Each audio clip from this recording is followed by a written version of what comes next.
नमस्कार। आज हम एक बहुत ही गहरे सवाल में उतरने वाले हैं और इसमें हमारी मदद करेंगे विज्ञान के सबसे बड़े नामों में से एक, स्टीफन हॉकिंग। सवाल सदियों पुराना है, आखिर जीवन का मतलब क्या है? अब देखिए, हॉकिंग का मानना था कि इसका जवाब फिलॉसफी में नहीं बल्कि साइंस में छिपा है। तो चलिए देखते हैं कि विज्ञान हमें इस बारे में क्या बताता है।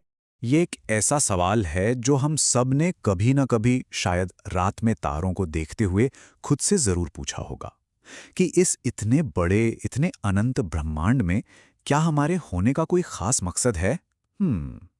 यही वो पहेली है जिसे आज हम विज्ञान की नज़र से देखने वाले हैं। अब देखिए, हॉकिंग का ये दावा कोई छोटा मोटा दावा नहीं है। ये बहुत बड़ी बात है। वो हमें फिलॉसफी की गलियों से निकालकर सीधा साइंस की लैब में ले जाते हैं। तो सवाल ये है कि अगर विज्ञान के पास जवाब है तो आखिर वो है क्या? और इसकी शुरुआत होती है मन और मशीन के एक बहुत पुराने सवाल। इस सवाल को एक साइंटिफिक तरीके से समझने की जो पहली कोशिश हुई वो की थी 17वीं शताब्दी के एक विचारक रेने देकार्त ने।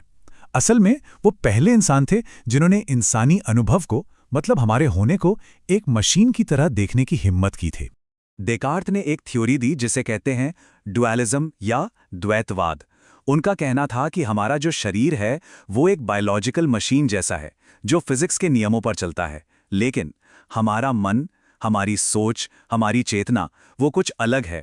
वो फिजिकल नहीं है, वो इस मशीन से परे है। और इसे साबित करने के लिए देकार्त ने एक बड़ा ही सरल लेकिन गहरा थॉट एक्सपेरिमेंट किया। उन्होंने सोचा, क्या मैं ये सोच सकता हूं कि मेरा शरीर नहीं है? हाँ, बिल्कुल, ये तो आसान है। लेकिन क्या मैं ये सोच सकता हूं कि मेरा मन ही नहीं है? ये तो नामुमकिन था। अरे भाई, कल्पना करने के लिए भी तो मन चाहिए ना। और बस इसी सोच से उनका वो मशहूर निष्कर्ष निकला, मैं सोचता हूं इसलिए मैं हूं। लेकिन यहीं पर आकर मॉडर्न साइंस एक बिल्कुल अलग रास्ता पकड़ लेती है। आज न्यूरोसाइंस हमें बताती है कि मन और शरीर अलग अलग हैं ही नहीं। असल में हमारा मन वो बस वही है जो हमारा दिमाग करता है। अच्छा, तो अगर हमारा मन सिर्फ हमारे दिमाग की फिजिकल एक्टिविटी का नतीजा है, तो फिर फ्री विल का क्या? हमारी स्वतंत्र इच्छा का क्या? क्या हमारे फैसले सच में हमारे हैं या ये भी सिर्फ एक धोखा है? इस पहेली को समझने के लिए हमें एक कंप्यूटर गेम को देखना होगा। इस कॉन्सेप्ट को समझने के लिए कॉनवे का गेम ऑफ लाइफ एक बिल्कुल परफेक्ट एनालॉजी है। ये हमें दिखाता है कि कैसे हमारा दिमाग काम कर सकता है, जहां एकदम सिंपल नियमों से बहुत ही कॉम्प्लेक्स चीजें पैदा होती हैं। इसके नियम बहुत ही सीधे साधे हैं। देखिए, अगर एक जिंदा सेल के 2 से कम पड़ोसी हैं तो वो अकेलेपन से मर जाता है। अगर उसके 3 से ज्यादा पड़ोसी हैं तो वो भीड़ में मर जाता है। और अगर कोई मरी हुई सेल है और उसके ठीक 3 पड़ोसी हैं तो वो जिंदा हो जाती है। बस सिर्फ ये 3 सिंपल से नियम, और इनसे इतने कॉम्प्लेक्स पैटर्न बनते हैं कि यकीन करना मुश्किल हो जाता है। और पता है, यही सबसे हैरान करने वाली बात है।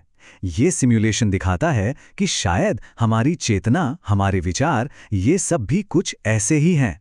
हमारे दिमाग के 100 अरब न्यूरॉन्स की बातचीत का एक इमर्जेंट नतीजा। मतलब हर एक न्यूरॉन तो बस फिजिक्स के सिंपल नियमों को फॉलो कर रहा है, लेकिन सब मिलकर चेतना जैसी चीज बना देते हैं। लेकिन अगर हमारा दिमाग सिर्फ फिजिक्स के नियमों पर चल रहा है, तो क्या हमारी फ्री विल, हमारी मर्जी बस एक धोखा है? ये ख्याल हमारी पहचान की नींव हिला देता है। और बात सिर्फ थियरी की नहीं है।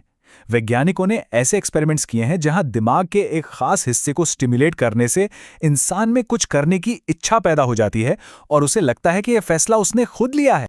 तो चलिए अब एक कदम और आगे बढ़ते हैं और भी गहरा सोचते हैं। हमने मन को तो समझ लिया, पर अब सवाल है खुद रियलिटी का। ये जो दुनिया हमें अपने आसपास दिखती है, क्या वो सच में वैसी है जैसी दिखती है? ये सवाल सुनने में सिंपल लगता है, पर है बहुत गहरा। एक पल के लिए रुककर सोचिए, असलियत क्या है? क्या वो जो हमारे बाहर मौजूद है, या फिर वो जो हमारा दिमाग हमें बताता है कि मौजूद है? क्या ये दोनों बातें एक ही हैं? इसे समझाने के लिए हॉकिंग ने एक गोल्डफिश का बड़ा मजेदार उदाहरण दिया था। सोचिए, एक मछली है जो एक गोल शीशे के बाउल में रहती है। उसके लिए पूरी दुनिया, पूरी रियलिटी घुमावदार है, और हमारे लिए रियलिटी सीधी है। तब सवाल यह है, कौन सी रियलिटी ज्यादा असली है, मछली की घुमावदार दुनिया या हमारी सीधी दुनिया? और यहीं पर हॉकिंग का जवाब आता है, जो हमारे सोच की बुनियाद को ही हिलाकर रख देता है। इस आइडिया को कहते हैं मॉडल डिपेंडेंट रियलिज्म। इसका मतलब है कि कोई एक ऑब्जेक्टिव रियलिटी है ही नहीं।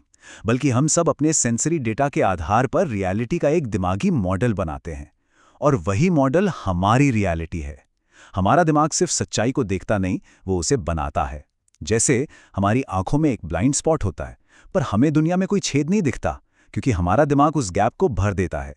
तो हम जिस दुनिया को एक्सपीरियंस करते हैं वो असल में हमारे दिमाग का बनाया हुआ एक मॉडल है। तो चलिए अब इन सारे साइंटिफिक टुकड़ों को एक साथ जोड़ते हैं। मन एक मशीन है, चेतना नियमों से उभरती है, और रियलिटी दिमाग का बनाया एक मॉडल है। तो इन सब के बाद जीवन के सबसे बड़े सवाल का जवाब क्या मिलता है? देखिए, अगर रियलिटी हमारे दिमाग का बनाया हुआ एक मॉडल ही है, तो फिर जीवन का अर्थ कोई ऐसी चीज नहीं हो सकती जो यूनिवर्स में कहीं बाहर छिपी हुई है जिसे हमें ढूंढना है। नहीं, इसका लॉजिकल नतीजा सिर्फ एक ही हो सकता है। अर्थ को ढूंढा नहीं जाता, उसे बनाया जाता है। वो भी हमारे दिमाग की एक रचना है। और ये हमें आखिरी और सबसे जरूरी पॉइंट पर लाता है। प्यार, सम्मान, मकसद, ये सारी अमूर्त चीजें, ये सब हमारे दिमाग के बनाए हुए रियलिटी मॉडल का ही हिस्सा हैं। और पता है, ये उतनी ही असली हैं जितनी कि हमारे सामने रखी कोई भी फिजिकल चीज। क्यों? क्योंकि हमारे एक्सपीरियंस में, हमारे मॉडल में वो मौजूद हैं। और बस यहीं पर हम स्टीफन हॉकिंग के सबसे शक्तिशाली और हिम्मत देने वाले निष्कर्ष पर पहुंचते हैं कि यूनिवर्स हमें कोई बना बनाया मतलब नहीं देता। ये जिम्मेदारी हमारी है। हम ही हैं जो इस यूनिवर्स को मतलब देते हैं। तो आखिर में ये सवाल हम सबके लिए रह जाता है, अगर अर्थ बनाना ही है तो हम कौन सा अर्थ रचेंगे? ये एक ऐसा सवाल है जिसका जवाब विज्ञान नहीं दे सकता। इसका जवाब हर किसी को अपने लिए खुद देना होगा।